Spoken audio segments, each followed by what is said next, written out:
Now we are seeing more and more women having affair. Ustazah, I'm not happy with my husband. My husband only see me as a mother. Tukang masak, kemas rumah. He doesn't see me as a lover anymore. Satu case yang betul-betul buat Ustazah macam tak tidur malam. Women yang go around sleeping with many partners because she feels powerful. The marriage is working hard for you, or are you working hard for the marriage? Ejen Malik, Yes, ni Ustaz. soalan untuk orang yang dah nak kahwin. Okay. Diorang buat preparation untuk nak kahwin, wedding. So, how early should they prepare for their house? Okay, actually ada banyak juga yang inquire dengan saya, tanya pasal I'm getting married this end of the year atau getting married mid of next year. So kita nak beli BTO, kita nak beli SBF because it is of course memang cheaper option lah. So even that kind of enquiries I also will try to help lah, even though BTO and SBF tak pakai agent pun. But we will look at both options. Pasal BTO SBF atau you beli resale, atau let's say you rezeki lebih sikit you nak beli condo pun, all these options kita will sit down, kita will go through together. So option 1, 2, 3 or even option 4, we see what is the best option based on financial capability lah. Very important lah, because kita nak kahwin ni pakai duit banyak, kita nak beli rumah pun pakai duit banyak. So I think the most important thing is to sit down, go through dulu, kita tengok what are the options. Most often very young couples, they will choose the BTO as SBF route lah. Tapi kalau let's say diorang tak boleh tunggu, kalau let's say diorang dah kahwin, diorang tak ada tempat tinggal, rumah lelaki ada 10 adik-beradik, rumah perempuan pun ada 10 adik-beradik, tak boleh juga kan? Tak boleh. So rumah diorang tak dimuat, so they have to find their own space at the shortest time possible. So BTO SBF might not be the best option in terms of timing, tapi maybe you can look at a resale option. So resale option typically maybe 3 to 6 months you dah boleh dapat rumah tu. So as soon as that lah. Okay, terima kasih Ejen Malik. Assalamualaikum, welcome back to the episode of the Kahwin Podcast. Kahwin Podcast bersama saya Ustazah Salim dan bersama saya co-host Yanto from the Outside In. Tak ada dia Outside In Podcast. Yeah. Itu dia co-host saya. Right, ni second session dan second part dengan Ustazah Liyana Musfirah. Sebelum tu, episod ni ditaja oleh Ejen Malik Aziz. Dapatkan nasihat dan khidmat jual beli rumah anda daripada Malik Aziz. Follow beliau di Facebook, Instagram dan TikTok. Dan lebih lanjut tanyalah beliau, kerana Malik Aziz ready to assist. Baik, Ustazah Liyana Musfirah, sekali lagi part 2 ni. So Ustazah, saya nak tanya tentang your pekerjaan ni lah, yang dalam Hayaa Network you encounter dengan clients. So apa agaknya Ustazah rasa yang di antara perkara yang trending ataupun isu-isu yang diketengahkan yang Ustazah nampak perlu diadres dalam Kahwin Podcast ni? Terlalu banyak, Ustaz. Terlalu banyak? Terlalu banyak. Satu sahaja. Satu. Kalau tak habis sampai malam. Kita ada, Alhamdulillah, Hayaa Network dah masuk 3 tahun. Kita ada dalam 400 active case. 400 active case. 400 tahun. Masya Allah. 400 tahun, Ustaz. 400 tahun. Ana dah umur berapa? 400 active case. Oh, active case. Yeah, Active cases meaning masih they ongoing. are still ongoing. They are still seeking help. They are needing continuous support. So sekarang ni I see a trend in extramarital affairs. Tapi just to put it out there, affairs ni dia bukan sahaja daripada kaum Adam saja, kaum Hawa pun ada trouble. I would say trouble.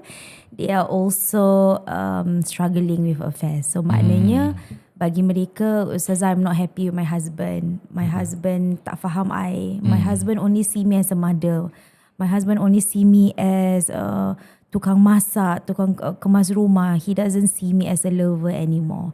So satu case yang betul-betul buat Ustazah macam tak tidur malam tu ialah women yang go around sleeping with many partners because she feels powerful.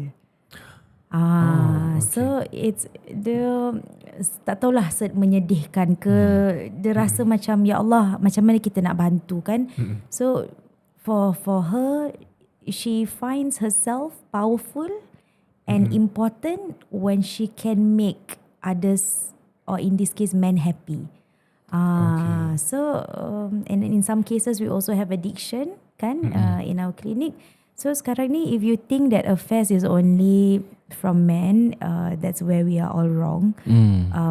Things are changing. The problems that our communities are facing are definitely changing. So now we are seeing more and more women having affair. They are the one yang finding a different partner and not the husbands themselves. Masih ada, right? The husbands, but now I'm seeing also a trend in that. So kalau kita lihat dalam statistik DOS, Department of Statistics, memang perceraian di kalangan orang Islam, the reason being cited is still evergreen lah, marital affairs, infidelity. Dia ada letak juga proportion berapa persen men initiate dengan woman initiate. So dah almost the same lah, like 49 to 51 gitu. 51 still men. Sebelum ni men yang initiated dia. Men tak ada punya apa, yang jarak dia men lagi tinggi. Tapi sekarang macam the woman pun dah tinggi. So dia jarak dia dah turun. Yes, 52, 48 gitulah. So sama lah Ustaz, in the cases in Hayaa, same as the statistic, we are also seeing a rise in women having an affair. But I hope this episode is not to blame or to menunding jari, ni salah lelaki, ni salah perempuan. Bukan, we are not here for that. We are here to try to see. It's a human being problem lah. Bukan problem, it's a struggle. Be it man or woman, husband or wife, kan maknanya very vulnerable. Betul. Dua-dua pihak boleh terjatuh dalam masalah ni. You counsel couples all the time Ustaz. Masa baru-baru nak nikah tu happy honeymoon. What do you say to them so that this doesn't happen? Kita tak bawa kisah-kisah negatif lah. So kita just tanya how you guys meet, what is expectation, apa you all, apa yang menyebabkan you suka dia. So tak ada touch on infidelity, tapi kita just beritahulah yang tentang the role, responsibility of husband and wife is companionship, and that should be committed throughout the time, because macam isu-isu infidelity kan, bila once ada void dalam kita punya diri, if someone feel that void, then that's it lah. I see. Manusia yang vulnerable ni, suami ke isteri ni, bila-bila boleh terjatuh hati. Betul. Tu ada cerita kat Malaysia apa? Yang mana tu? Curang tak sengaja. Curang tanpa niat. Curang tanpa niat. Saya tak tengok cerita-cerita Tak tengok yang tu, jangan tengok yang tu. Kawan office saya dia suka cerita. Tapi memang tak ada niat pun untuk sesiapa yang nak sakitkan hati pasangan Ustaz. Memang. And tak ada niat orang lain nak memecah belahkan rumah tangga orang lain. Memang niat tu, tak ada orang ada niat buruk kan. Tapi macam mana kita nak pastikan the voices or the triggers tu tak sampai makan kita. Itu yang sedih. So for some of our cases kan, what we are sharing in our session is who are you? We are very big on reflecting on you sebenarnya apa, besides the power, besides the feeling powerful after you do it kan. You sebenarnya siapa on your own, macam tu, which is a very uncomfortable conversation. Some people macam, I tak tahu I siapa Ustazah, but he make me feel important. He made me feel beautiful. He made me feel. So you memerlukan someone else to make you feel functional. That's why you keep depending on that person. Habis kalau orang tu dah tak boleh kasih you fungsi tu, you tukar cari orang lain yang kasih you fungsi baru. So it goes back to apa ni yang tu, it goes back to yourself. It goes back to you, pendirian you macam mana. Your batiniyah macam mana, zahiriyah macam mana. Batiniyah, zahiriyah macam mana nak explain Ustaz? Your internal and external self macam mana. Kalau tidak, sampai bila pun you are getting someone else to fill your void, which is what Ustaz say. Kalau macam selalunya saya dengar lah, kalau lelaki kenapa tercurang kan, sebabkan mungkin isteri dah tak atraktif, bila lagi-lagi bila dah ada anak. Ini from men side lah, nanti Ustaz boleh share your clients usually apa yang mereka share, kenapa mereka ada affairs. So kalau from lelaki, biasanya perubahan tu berlaku selepas isteri ada anak. So lepas ada anak, attention more to anak. Kemudian tak atraktif, maknanya dia tak dress for the lelaki kat rumah. Then orang, mungkin lelaki tu rasa macam dah layanan dia dah jadi second class. First class was all about children. Itu salah satu sebab dia. Mungkin kalau from isteri punya perspektif, apa yang kenapa mereka boleh terjatuh hati kat orang lain? I cannot generalize the women lah kan, different women different. very different. I'm not brave enough to satukan everything in one basket. But if you ask me personally, I think because the marriage is working hard for you, or are you working hard for the marriage? Okay. So that is the equation. Macam sekarang ni you lebih memerlukan rumah tangga you tu, ataupun rumah tangga you tu lebih memerlukan you. So that is the equation that we always discuss internally. Macam kalau pernikahan you tu masih ada fungsi, both of you will fight for it. Tapi kalau dah tak ada fungsi, the pernikahan you tu yang macam tolonglah stay, husband tolonglah stay, wife tolonglah stay, anak-anak tolonglah stay. If there is no function, that's why everybody goes and find others function. So this is like the equation. You kena betul-betul faham. Do you still need the marriage, or the marriage needs you more? Because you don't know, kan? You don't know. So then kalau gitu jadi habit lah. Balik rumah, oh masih ada isteri, masih ada suami, masih ada anak-anak, masih. Tapi sebenarnya the marriage dah lama dah tak ada. Tak functional. It's not functional. No roh. Dah tak ada roh. Dah tak ada soul. There's no soul to the marriage. So sekarang ni, do you need the marriage more because it's easier? Oh, I'm still married, I still have a family. Or if you actually look at it, your marriage needs you more. They need each of you to put in no more 100%. They need you to put now 200%. Tapi no one is wanting to give 200%. People say, I dah give 50%, Mak Ustazah, cukup lah. But now your marriage is in a position that needs more than 200%. So it's a little controversial. People say, Ustazah, your rumah tangga je tak safe. You siapa nak cakap tentang rumah tangga orang? But because in our clinic, we see cases about relationship every day. Every day. And sebab tu I jaga diri I tak nak menzalimi pasangan baru. I tak nak menzalimi rumah tangga I yang baru. I jaga diri I sendiri sekarang contohnya. But the issue about relationship ni is an everyday thing. You kalau sampai bila-bila you cakap suami I kena buat gini, Ustazah, dia tak buat gini kat I, you tu kalah. Macam mana dia nak buat gini kat you tanpa you memaksa? Macam tu. Approach dia berbeza lah. Yes, correct. So the equation that I want you to think about, do you need your marriage more, or does your marriage needing both of you more at the moment? Yeah. Personally, I always look at marriage macam sebagai sebuah perahu gitu. So like it's a destination that we want to meet, that we want to go to. Personally, I always tell my wife Farah, kita punya perahu ni nak menuju ke jannah. Wow. So kalau kita as husband and wife yang atas perahu ni, kita tak kayuh, kita tak pedal, takkan sampai ke jannah. Betul. So kita kena put in effort all the time, walaupun kita penat ke apa ke. Husband and wife memang kita different days kita akan memberikan different percentage of energy, so called. Betul. So but no matter what, always keep moving. Selagi kita tak moving, itulah kita akan drift away further, jauh daripada kita punya tujuan tu lah. Yang tu is perfect analogy. So both of you are on the perahu.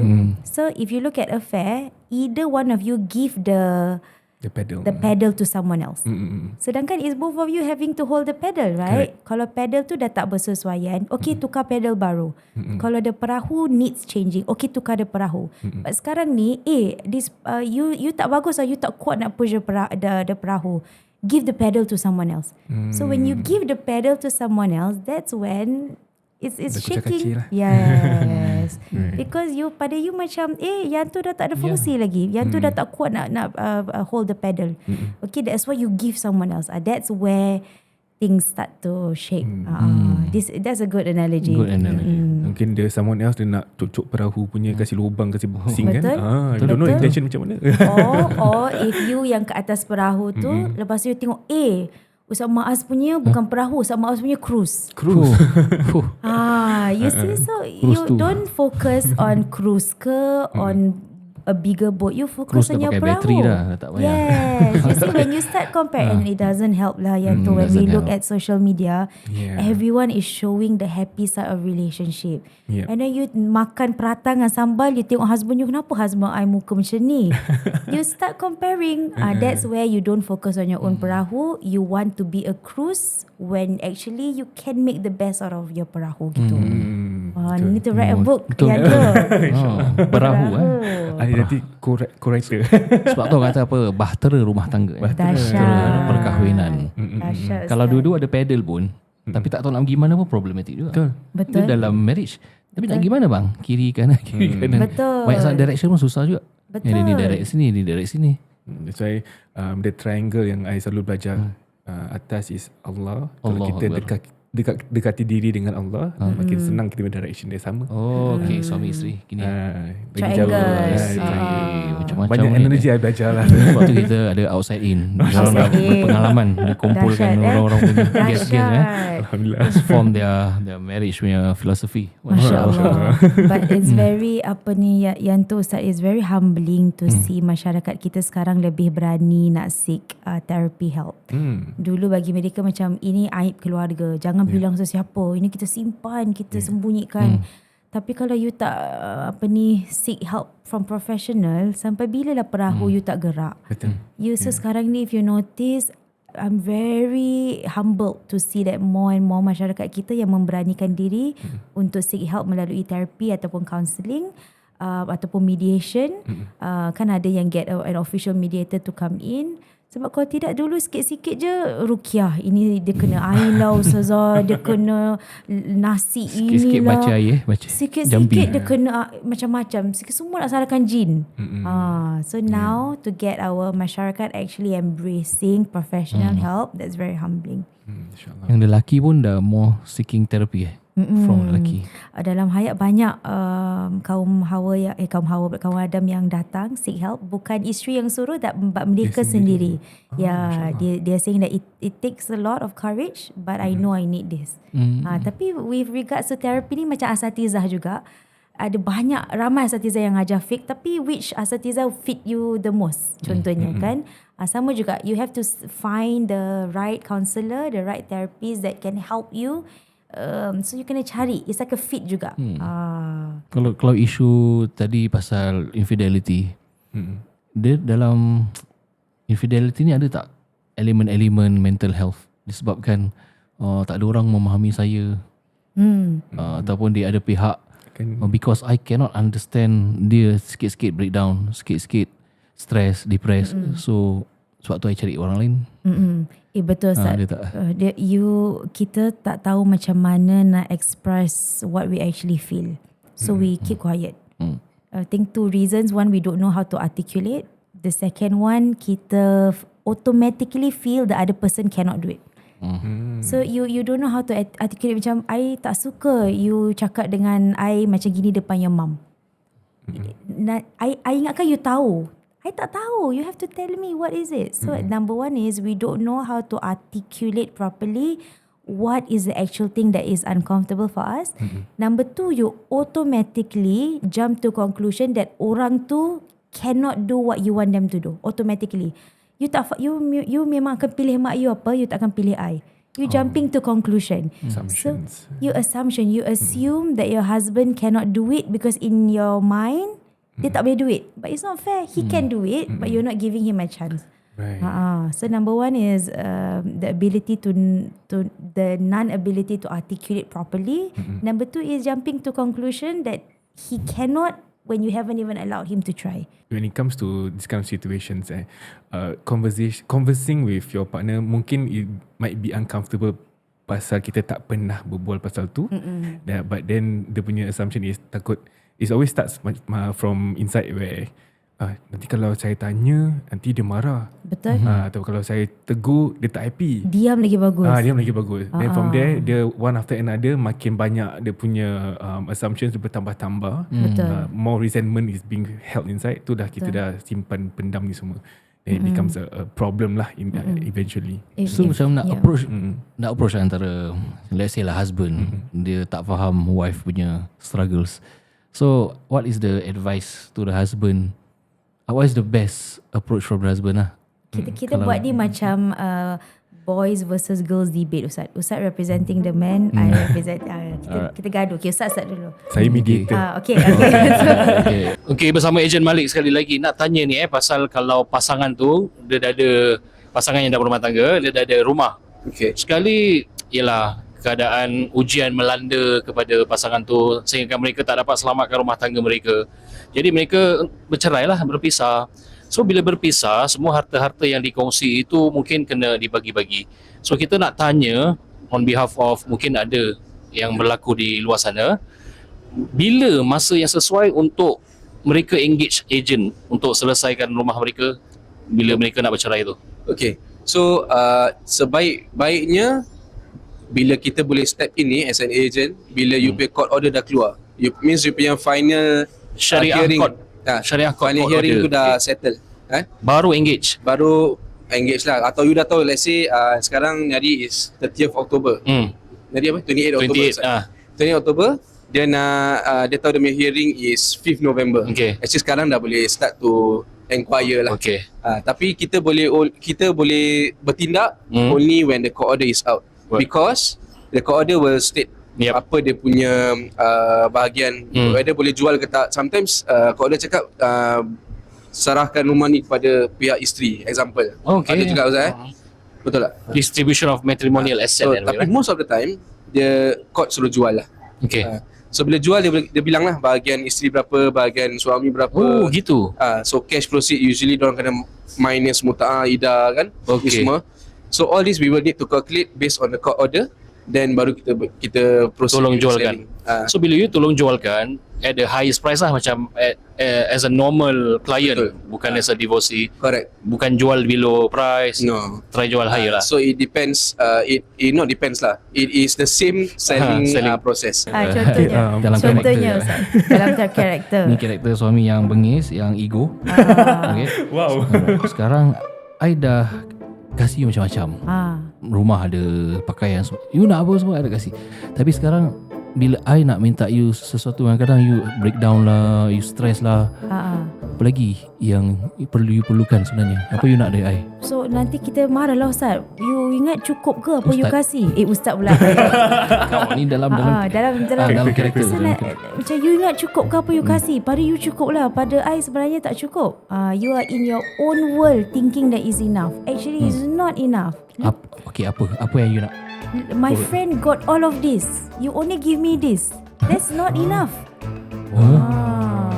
Okay. You kasih your mum $1,000 satu bulan. You kasih I dengan anak-anak $600 je satu bulan. Mana keadilan you? Macam tu. Saya stres. Ya. 600. Sekarang orang cakap tak cukup. Dulu tak cakap pun. So sadly kan, barang-barang kecil dia akan keluar bit by bit. In when you fight, barang yang perkara yang you ingat tak wujud sebelum ni, suddenly bila gaduh semua benda keluar. Jadi kita dalam Islam ni, we are very big on jaga our words kan. So how come something that was never an issue before, like the $600 nafkah, how come sekarang bila gaduh jadi an issue? Right. Kenapa you simpan? Kenapa you tak cakap benda tu masa dia berlaku dulu? Kenapa bila dah you kumpul, perahu dah pecah baru you ingat tak 10 tahun lepas you dengan your colleague I maafkan? You see, you ungkit balik semua benda. So bagi Ustazah zalim lah, macam tu zalim lah. Another issue kan yang tu Ustaz, I give you an example The husband has an affair and then he dah stop. And then the wife, she has another affair and think that it is right as a punishment to the husband. Aduh. That is a trend in our clinic. Nampak macam Ustazah dia buat, I pun boleh buat. Dia ingat dia seorang ke yang boleh dapat perempuan lain, I pun boleh dapat lelaki lain. Aduh, maaf. So you tak boleh membalas satu kejahatan atau kesilapan dengan kesilapan yang baru. But you think that is fair, Ustazah, that is keadilan. Line be line, you know, he hit me on the eye, I hit him on the eye. You cannot, but you, and then you, kalau you tak buat dengan, you don't do the same act, you verbally abuse him. You ingat tak, you kasih badan you dekat perempuan tu, badan you jijik, I tak nak salam badan you. Ada satu kes tu dia tak nak pegang, dia tak nak salam husband dia. Sebab husband dia dah do something, dah ada affair kan. Tak tahulah how deep the affair is. Tak tahulah dah have the act ke tidak kan. Dia jijik, dia kata I tak nak pegang, I tak nak salam. Dia tak boleh salam I, dia tak boleh salam anak I sebab badan dia jijik dengan kotor. tak baik lah you membalas sesuatu yang memang silap, yang dia dah mengaku dia betul-betul nak bertaubat, tapi you balas dengan kesilapan yang baru. Memang ada trauma.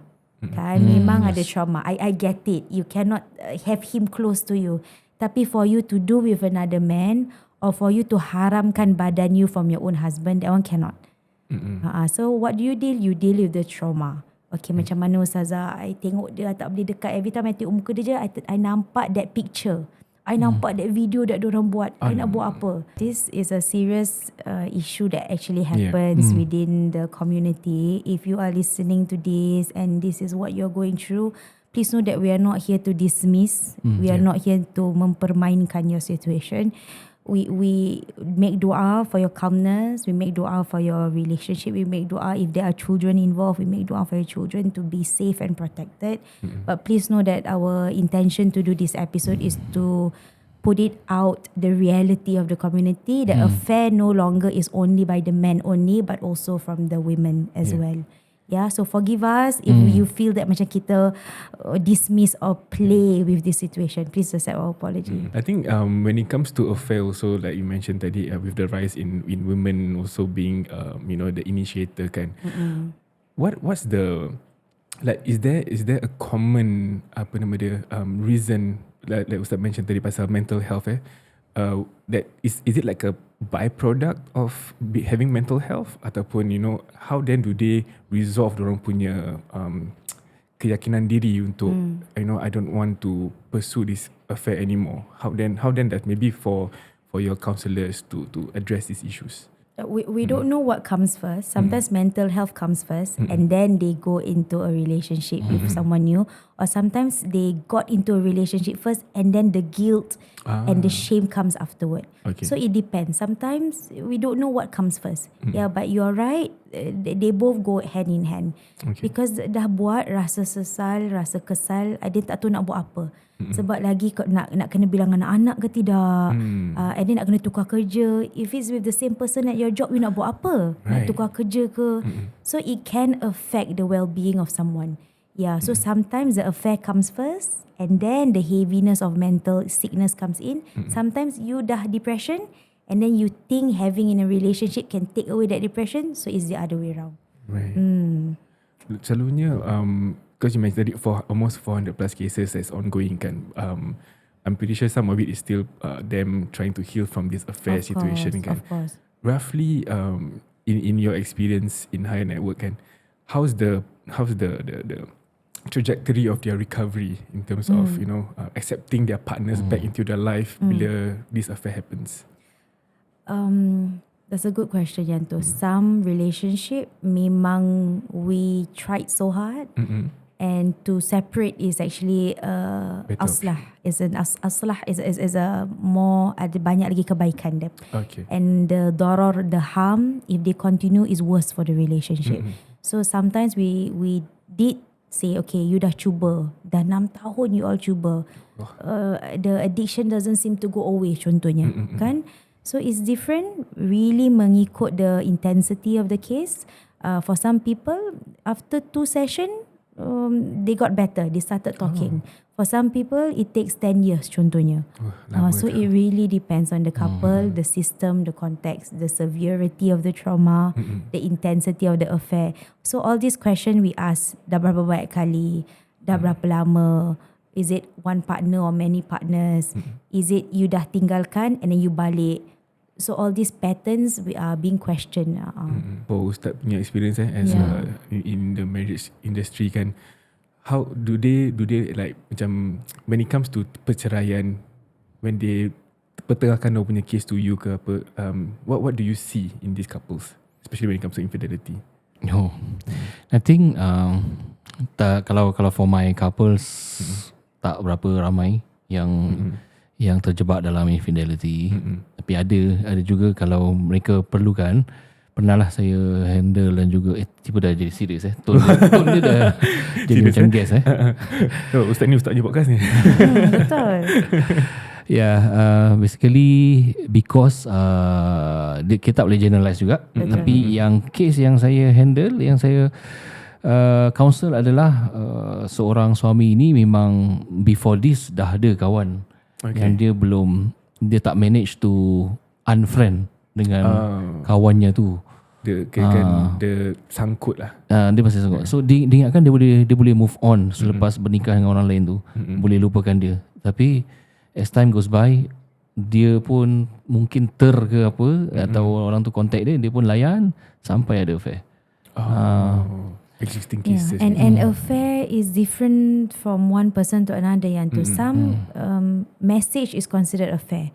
Right. Some Definition. liking social media posting is considered affair. Some the physical act is considered affair. So everything falls under the big umbrella of affair.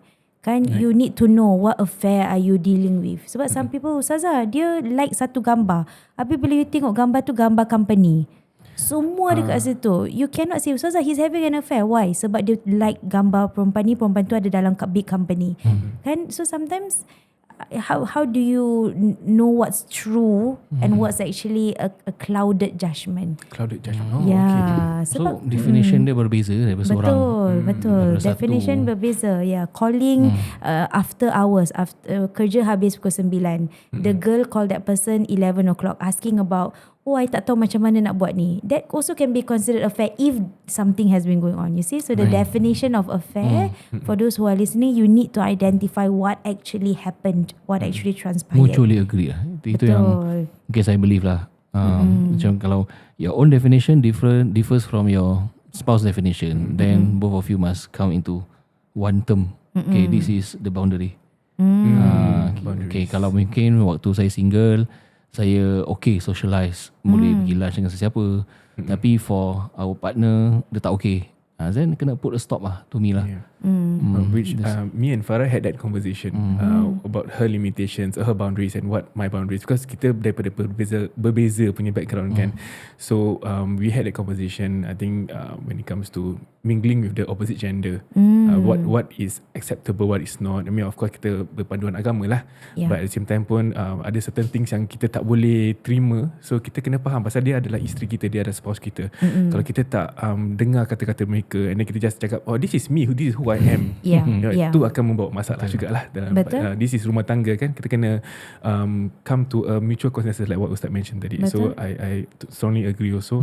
And it comes from having a good form of communication with each other. And this reboundarizing of each other's personal limitation should be checked every time. Yes. Dia tak boleh macam, last 6 months dah apa? This is 6 months later. It can change. Change is the only constant. Yes, it can change. So last year, you are okay if he does this. This year, because of something happened, you might not be okay.